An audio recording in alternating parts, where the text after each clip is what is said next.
Que as bênçãos divinas acompanhem o dia e a semana de todos que nos ouvem. É um prazer enorme estar aqui para mais essa nossa análise. Sejam todos muito bem-vindos a mais um mergulho detalhado, onde a gente pega textos complexos e tenta transformar em algo que ilumine a nossa compreensão diária, né? Exatamente. E a nossa exploração de hoje tem um tom bem diferente, eu diria. Tem sim. Nós vamos entrar em um cenário que, parece ter saído diretamente de um filme de suspense jurídico. Mas, claro, com um peso histórico e um toque muito sobrenatural. É um verdadeiro tribunal com todas as letras. O nosso foco está no capítulo 3 do livro de Zacarias. E para guiar essa nossa jornada e ajudar a extrair cada detalhe para os nossos ouvintes, nós temos em mãos a Bíblia de Estudo Nova Almeida Atualizada, a NAA. Uma excelente ferramenta, diga-se de passagem. Com certeza. E também os comentários minuciosos e bem profundos do acadêmico F. Duane Lindsay. Isso mesmo. O material do Lindsay vai nos dar uma base teológica muito sólida hoje. A missão nesta nossa análise de hoje é desvendar o que acontece nesse verdadeiro tribunal celestial. Nós vamos decifrar uma simbologia riquíssima que envolve, olha só, roupas assustadoramente sujas, uma pedra misteriosa com 7 olhos e tentar entender como uma visão tão antiga consegue culminar numa promessa de paz absoluta para a humanidade. É uma jornada que vai da contaminação total até a paz perfeita. Exato. Mas para começar a desenhar esse mapa, para quem nos acompanha, a gente precisa entender a mudança drástica de cenário que acontece exatamente neste ponto do texto, né? Sim, porque o que marca essa passagem é uma mudança topográfica e, principalmente, espiritual muito aguda. Como assim? Bom, esta é a 4ª visão que o profeta Zacarias recebe. Se a gente olhar para as 3 primeiras visões, o cenário era um vale escuro lá fora dos muros de Jerusalém. Um ambiente mais desolado, então. Totalmente. O foco daquelas mensagens anteriores estava na libertação externa de Israel, sabe? Na expansão física das fronteiras e na prosperidade material da terra que havia sido destruída. O foco era a infraestrutura, digamos assim. Perfeito, era a infraestrutura. Mas agora, nesta 4ª visão, há uma transição dramática. A lente da câmera profética sai do vale e nos transporta diretamente para os pátios internos do próprio templo. Uma mudança para o centro nervoso da religião da época. Exatamente. Essa mudança de localização sinaliza uma mudança profunda de prioridade. O texto deixa de olhar para a infraestrutura e passa a focar na purificação interna do povo. Na limpeza do pecado, né? Isso, na reintegração da nação em suas funções sacerdotais diante de Deus. É uma transição muito clara da restauração material para uma cirurgia profundamente espiritual. E o cenário que se desenrola nesses pátios do templo tem uma carga de tensão imensa para quem lê. É literalmente a formação de um tribunal cósmico ali no meio. Um tribunal onde os atores carregam o peso simbólico gigantesco.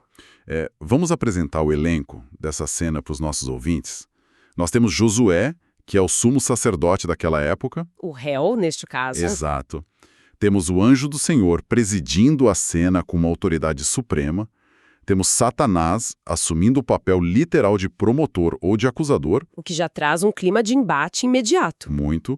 E o próprio profeta Zacarias, que está ali como uma testemunha ocular, assistindo a tudo isso em tempo real, documentando para a gente. E tem um detalhe técnico aí, logo no primeiro versículo, que a gente não pode deixar passar. Qual o detalhe? As fontes que estamos usando apontam para o termo em hebraico quando o texto diz que Josué estava, abre aspas, diante, fecha aspas, do anjo do Senhor. Ah, sim. À primeira vista, parece apenas uma descrição de onde ele estava em pé, né? Tipo, uma posição física dele no tribunal. Mas carrega um significado muito maior. Na literatura bíblica, a expressão estar diante de Deus ou estar diante do altar é uma linguagem técnica. Um jargão. Isso, é o jargão utilizado para descrever o ministério sacerdotal oficial. É a postura de um sacerdote em pleno exercício de suas funções, intercedendo pelo povo. Então ele estava ali a trabalho, teoricamente. Exato.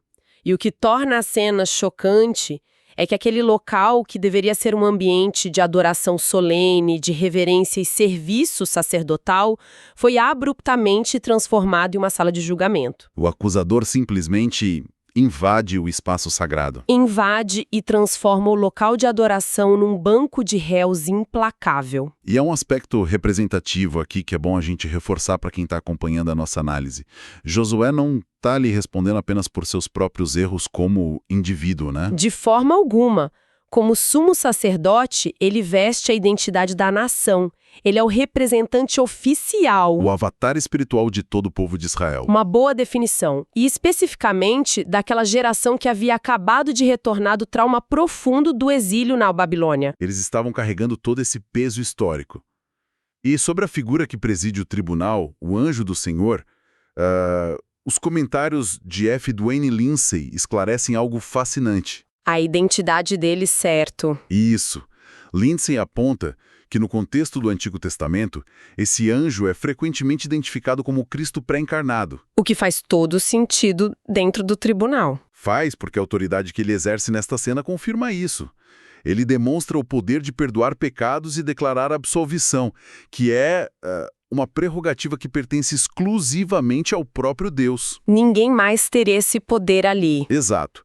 Mas o que torna esse tribunal tão angustiante mesmo, na minha opinião, é a base da acusação. A prova do crime. É, porque geralmente a gente imagina um acusador usando mentiras, inventando coisas, mas as fontes revelam algo muito mais perturbador. Satanás tem um caso incrivelmente sólido nas mãos. Muito sólido. Porque ele está usando a realidade nua e crua. O texto bíblico diz que Josué estava vestido com roupas muito sujas. E a tradução suaviza bastante o que isso realmente significa. Demais. O comentário do Lindsay mergulha no termo hebraico original e aponta que não são roupas manchadas de poeira da viagem ou de barro do caminho. É bem pior. O termo técnico indica roupas imundas, sujas de excremento humano.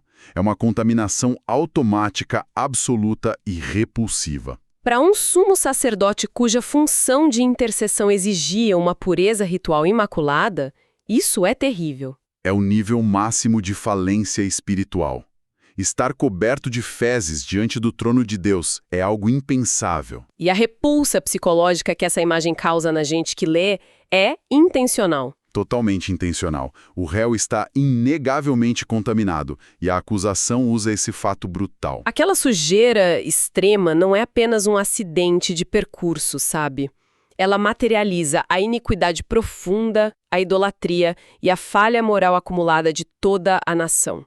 É uma barreira visual do pecado. Uma barreira que, humanamente e legalmente falando, seria intransponível.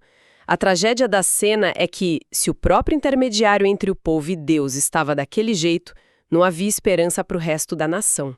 O homem que deveria entrar no Santo dos Santos no dia da expiação para limpar o povo estava imundo. Satanás sabia disso, né? Sabia e construiu seu argumento em cima dessa falha real. Mas aí entra a reviravolta. A resposta do tribunal não segue a lógica humana ou o protocolo jurídico que a gente esperaria. Não segue mesmo. O anjo do Senhor repreende Satanás. E o que mais me chama a atenção é o silêncio do réu. Josué não fala nada. Ele não se defende. Porque não há defesa possível contra a verdade da condição dele. A roupa suja estava ali. Era um fato. O anjo também não diz que a acusação é falsa. Ele não diz, Satanás, você está mentindo. Não. A repreensão contra o acusador não vem baseada na inocência do réu. Ela vem fundamentada inteiramente na graça soberana de Deus. O Senhor simplesmente declara que escolheu Jerusalém. É uma escolha soberana. E então, ele introduz uma metáfora muito poderosa para explicar essa escolha, chamando Josué de um toco de lenha tirado do fogo. A profundidade dessa imagem do toco de lenha é impressionante quando a gente pensa no contexto histórico daqueles ouvintes originais. É uma imagem de resgate no último segundo. Exato. Imagina um pedaço de madeira resgatado nos últimos segundos de um incêndio devastador.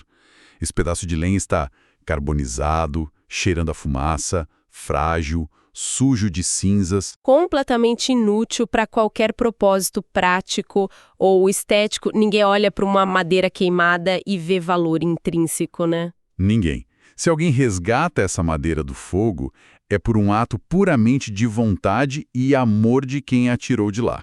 E no caso histórico de Israel, esse fogo foi o holocausto absoluto do exílio babilônico. A cidade de Jerusalém havia sido incendiada. O templo original, destruído. E o povo foi deportado, quase consumido até desaparecer da história, como tantas outras nações da antiguidade desapareceram. Mas Deus os arrancou das chamas no último momento possível. A defesa de Deus no tribunal desmorona o caso de Satanás. Porque Deus não argumenta que o cliente dele é perfeito. O argumento divino é: meu cliente está em ruínas, mas é amado e escolhido por mim. E essa mudança do paradigma jurídico é o coração desta visão. Com certeza. O perdão oferecido aqui não é apenas um conceito abstrato ou um decreto invisível que ninguém vê acontecer. Ele precisa ser encenado, né? Exato. Precisa ser encenado no mundo físico da visão para que o profeta e a nação compreendam a totalidade desse perdão. É por isso que o Senhor então ordena aos seres celestiais que estão ali a serviço no tribunal que tirem as roupas sujas de Josué. Aquele ato contundente de remover a vestimenta imunda representa a remoção literal da iniquidade de Josué. E por extensão da culpa histórica de Israel inteiro. Isso. E a graça não deixa o homem nu. Imediatamente após a remoção, vem a ordem para vesti-lo com roupas finas. Roupas de festa, né? Sim, vestes ricas e limpas, que significam a justiça imputada. É uma pureza que não foi produzida pelo próprio Josué pelo seu esforço. Ela vem de fora. Dada a ele como um presente, tornando-o novamente apto para permanecer na presença da santidade divina sem ser consumido. É maravilhoso. E é exatamente no meio dessa troca de guarda-roupa celestial que a narrativa nos entrega um vislumbre fascinante da humanidade do profeta Zacarias. Ele não aguenta ficar calado. Não aguenta. Zacarias estava ali apenas como um espectador registrando a visão. Mas a emoção de ver a restauração do seu povo acontecendo ali diante dos seus olhos é tão avassaladora que ele simplesmente quebra o protocolo do tribunal. O texto mostra que ele quebra o silêncio e grita do nada. Ele grita. Põe um turbante limpo na cabeça dele. Ele vê a obra de restauração começando com as roupas e deseja ansiosamente que ela seja completa, que chegue até o topo da cabeça do sumo sacerdote. E esse clamor de Zacarias ecoa o anseio de toda uma nação traumatizada. Eles ansiavam por ver a sua identidade religiosa e nacional totalmente restaurada. E o pedido dele é atendido, não é? Prontamente atendido pelos seres celestiais. Eles colocam o turbante limpo na cabeça de Josué, e esse elemento do vestuário carrega um peso teológico enorme. Por quê? O que o turbante representava lá no passado? Se voltarmos os olhos para o livro de Êxodo, nos dias da instituição do sacerdócio com Moisés e Arão, o turbante do sumo sacerdote possui uma lâmina de ouro puro, presa na parte da frente. Uma placa de ouro. Isso. E nessa lâmina estava gravada a frase "Santidade ao Senhor". Um lembrete constante de para quem eles trabalhavam. Esse ornamento específico era o símbolo máximo da consagração. Era o que capacitava o sacerdote a carregar a iniquidade das coisas sagradas e ser aceito diante de Deus em favor do povo. Então, ao receber o turbante limpo, a mensagem transcende apenas o perdão dos pecados. Josué está sendo formalmente reempossado em seu cargo. Ele recupera a utilidade dele, o seu propósito e a dignidade do seu ofício. E, através dele, a promessa de que Israel seria uma nação dos sacerdotes é renovada e reafirmada ali naquele momento. Mas a restauração divina não é um fim em si mesma, tem esse detalhe importante. O perdão e a nova posição trazem consigo responsabilidades bem claras. O anjo do Senhor se volta para Josué, que agora está vestido com roupas finas e o turbante sagrado, e entrega um mandato solene para ele. E as fontes deixam claro que essa nova fase vem com condições. Condições bem específicas. O anjo diz que se Josué andar nos caminhos de Deus e observar os seus preceitos, ele receberá autoridade. Vamos destrinchar isso para os nossos ouvintes. A primeira parte, andar nos caminhos, fala de uma devoção interna, de ter um coração alinhado com o caráter de Deus. Uma postura de vida. Exato.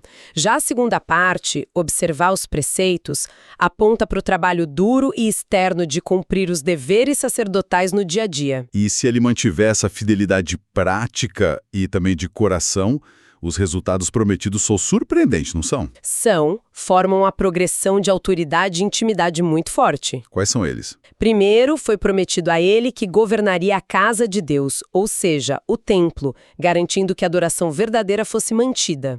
E que aquela idolatria que os levou para a Babilônia não retornasse, né? Perfeito. Segundo, ele teria o dever de guardar os átrios, protegendo a pureza e a santidade daquele espaço físico. E o terceiro? O terceiro resultado é, sem dúvida, o mais extraordinário de todos. O anjo promete a ele livre acesso entre estes que aqui se encontram. Estes que aqui se encontram seriam os seres celestiais. Exatamente. Essa frase aponta diretamente para a corte celestial, para os anjos que estavam ali presentes no tribunal. Pensemos na magnitude disso para quem nos ouve.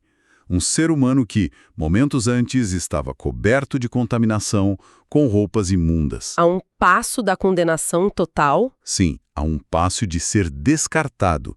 Agora ele recebe a promessa de ter o mesmo nível de livre acesso à presença de Deus que os próprios anjos possuem. É uma elevação de status que vai muito, muito além da simples absolvição. E é desse pico de restauração pessoal que a visão dá uma guinada escatológica maravilhosa. Uma guinada para o futuro. O anjo declara que Josué e os seus companheiros sacerdotes não são o destino final do plano de Deus. Eles são apenas o começo.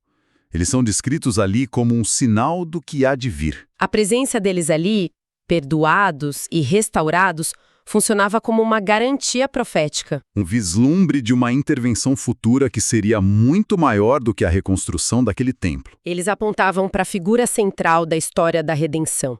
E a visão passa a descrever essa figura usando 3 títulos messiânicos bem profundos, que o nosso material de apoio detalha bem. E cada um desses 3 títulos adiciona uma camada diferente de compreensão sobre como essa restauração definitiva seria alcançada.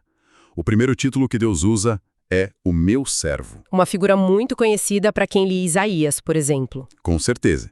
Historicamente, os reis e os líderes de Israel haviam falhado miseravelmente em servir a Deus, buscando seus próprios interesses e alianças políticas. O que, no fim, resultou na queda de toda a nação. Mas o Messias é apresentado aqui como o servo perfeito, aquele que vem exclusivamente para fazer a vontade do Pai.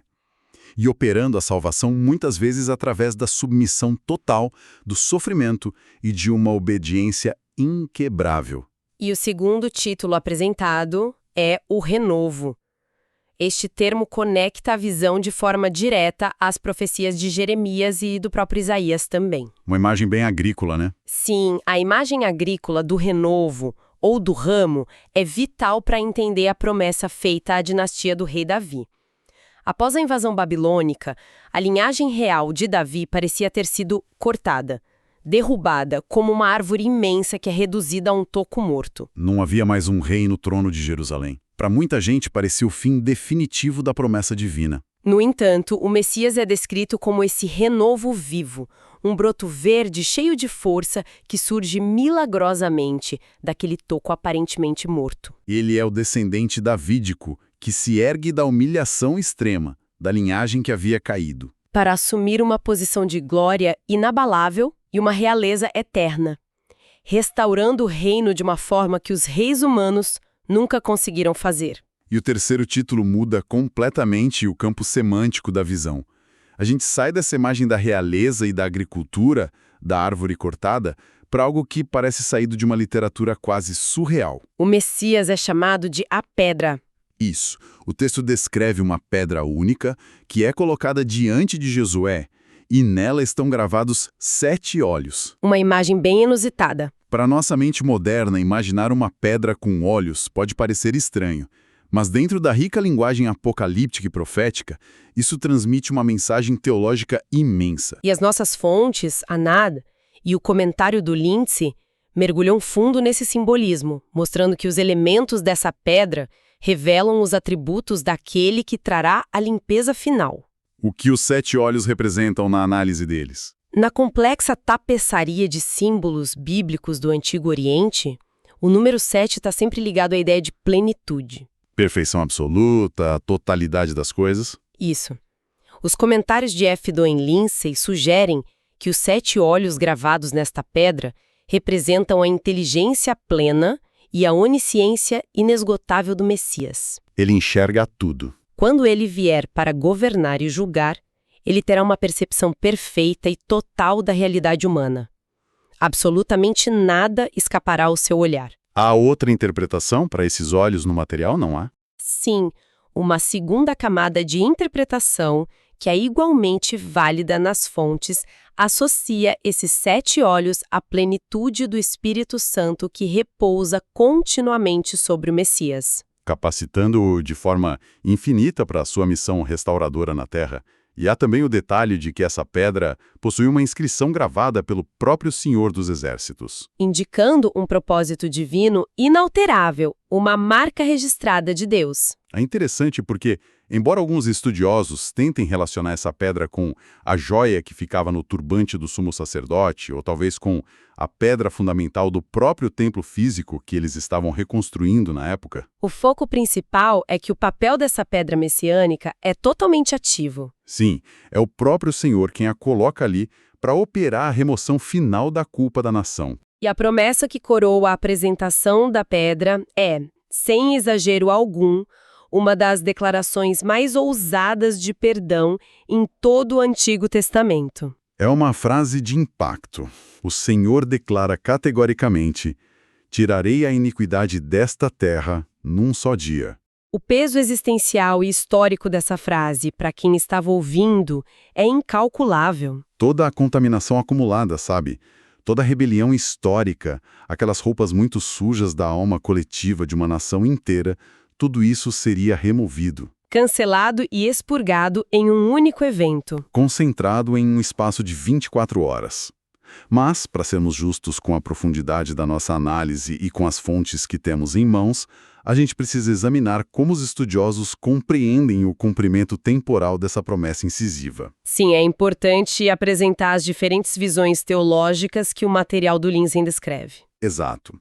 Quando exatamente acontece esse só dia em que a iniquidade da terra é removida? Bem, ao olharmos para os comentários acadêmicos, a gente precisa manter uma postura de imparcialidade rigorosa, pois o texto permite que diferentes lentes teológicas se apliquem de forma coerente. O que diz a primeira vertente? Uma parcela significativa de estudiosos argumenta de forma muito fundamentada que esse só dia se refere inequivocamente ao dia histórico da crucificação de Jesus Cristo no Calvário. Certo. Nessa visão retrospectiva, aquele dia específico na história do primeiro século foi o momento exato em que o sacrifício definitivo foi consumado. O preço exigido pela justiça divina foi pago de uma vez por todas ali. E a base legal para o perdão dos pecados de toda a humanidade foi estabelecida na cruz. Mas há um contraste apresentado no comentário do Lindsay também, não é? Sim, o próprio comentário de Lindsay aponta fortemente para uma visão escatológica diferente, focada no fim dos tempos. O segundo advento. Exatamente. Nesta perspectiva, embora a base do perdão tenha sido garantida lá na cruz, a aplicação prática nacional e final daquele perdão à terra e ao povo de Israel ocorrerá no dia do segundo advento do Messias. Seria um evento futuro, então. Isso aconteceria no fim do período futuro de aflição global, que é conhecido nas Escrituras como a tribulação. Quando a nação experimentaria um arrependimento coletivo num único dia? E o ponto central de concordância entre ambas as visões, independentemente do tempo, é que nenhuma obra humana resolve a contaminação. A obra do Messias, mediada pelo servo, pelo renovo e pela pedra, é a única causa eficiente dessa purificação total. Independentemente da perspectiva temporal sobre o dia exato da purificação, a consequência final e prática dessa limpeza é retratada através de uma imagem de encerramento belíssima e muito poética no texto. É uma das minhas partes favoritas. O texto finaliza a visão dizendo, abre aspas, naquele dia, cada um de vocês convidará o seu próximo para sentar-se debaixo da videira e debaixo da figueira. Para quem vive em uma metrópole moderna hoje, essa imagem pode soar apenas bucólica, né? Algo meio rústico. Mas a gente precisa entender a mente de uma sociedade agrícola do Antigo Oriente Médio para captar o peso disso. Era uma região constantemente assolada por impérios em guerra. O povo que Zacarias estava consolando conhecia intimamente o terror dos circos militares. A fome paralisante, o som terrível de exércitos marchando, a destruição de suas colheitas antes da colheita. E a brutalidade de ser arrastado como escravo para o exílio em uma terra estrangeira. Então, para essas pessoas que nos ouvem hoje, tentarem imaginar a ideia de poder cultivar a própria terra por anos a fio, Ver a vinha crescer. ver a figueira dar frutos e ter a tranquilidade absoluta de poder convidar o vizinho para sentar na sombra dessas árvores, era o ápice absoluto da segurança nacional. Era o equivalente ao maior sonho de prosperidade inabalável que eles poderiam ter. Representa um estado em que ninguém precisa mais se esconder atrás de muralhas espessas, ou ficar olhando por cima do ombro com medo do inimigo ou do julgamento divino. A comunidade está restaurada em sua essência mais pura. E o contraste literário e emocional entre o começo e o fim desta quarta visão é verdadeiramente magistral. É aí que a genialidade do texto bíblico se revela para nós. É uma viagem em tanto. A narrativa começa no extremo oposto dessa paz da figueira. O início nos joga em um ambiente sufocante, carregado de hostilidade e de tensão legal. Um tribunal cósmico rígido, o acusador lançando verdades dolorosas na cara de todo mundo. O sumo sacerdote paralisado em roupas manchadas com excrementos, o trauma latente do fogo do exílio e a ameaça de condenação iminente e justa. E o destino final da narrativa é a imagem suprema da fraternidade. Do descanso psicológico e da paz comunitária, ecoando os dias de ouro do Império de Salomão, que era o grande arquétipo da paz em Israel. Essa transição radical, que vai do abismo da culpa mais profunda para a mesa compartilhada com o vizinho sob a sombra da videira, ela não acontece por mérito humano. Nem por esforço de reforma social. Ela é operada exclusivamente por aquela intervenção soberana da graça divina lá no tribunal. Emerge é que a contaminação humana, por mais enraizada e repulsiva que pareça, nunca tem a palavra final.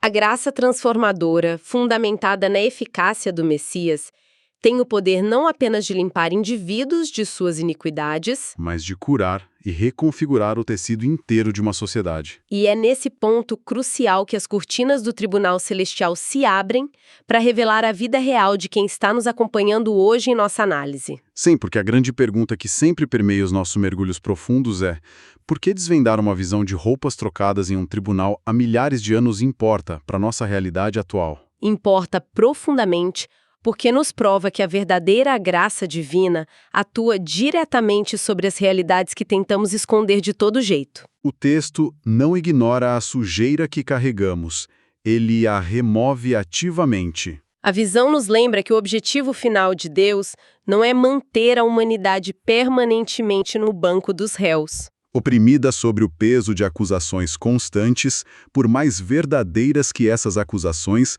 sejam sobre as nossas falhas. O objetivo dele é transformar ambientes de hostilidade paralisante e de culpa tóxica em lugares onde possamos compartilhar uma paz genuína com aqueles que estão ao nosso redor. E isso nos leva a uma reflexão inescapável que gostaríamos de deixar com cada pessoa que acompanhou este mergulho até aqui. É uma pergunta para levarmos para a vida prática. Se as roupas horrivelmente sujas daquela visão representavam a culpa coletiva, os fracassos e a iniquidade de uma nação inteira, uma bagagem pesada que foi completamente perdoada e trocada num só ato surpreendente de pura graça. Que tipo de roupas sujas a nossa sociedade moderna ainda insiste em vestir todos os dias? É uma imagem poderosa de se pensar. Quais são os ressentimentos, as autocondenações, os julgamentos implacáveis e a culpa crônica que nós nos recusamos a entregar ao tribunal divino? E que continuam nos impedindo de simplesmente convidar o nosso vizinho para sentar e compartilhar a vida em paz debaixo da nossa própria figueira. Fica aqui essa provocação sobre o que ainda precisamos soltar no chão do tribunal para finalmente vestirmos as roupas finas que a graça insiste em nos oferecer hoje. É um convite à restauração plena que não podemos ignorar. Essa é, sem dúvida, a aplicação mais vital de tudo que analisamos juntos neste encontro. E ao finalizarmos a nossa exploração de hoje, nós esperamos que essa reflexão acompanhe os nossos ouvintes ao longo da semana. É isso mesmo, pessoal. Deixamos aqui o nosso desejo claro e sincero para cada um de vocês. Que Deus abençoe todos os ouvintes. Até a próxima!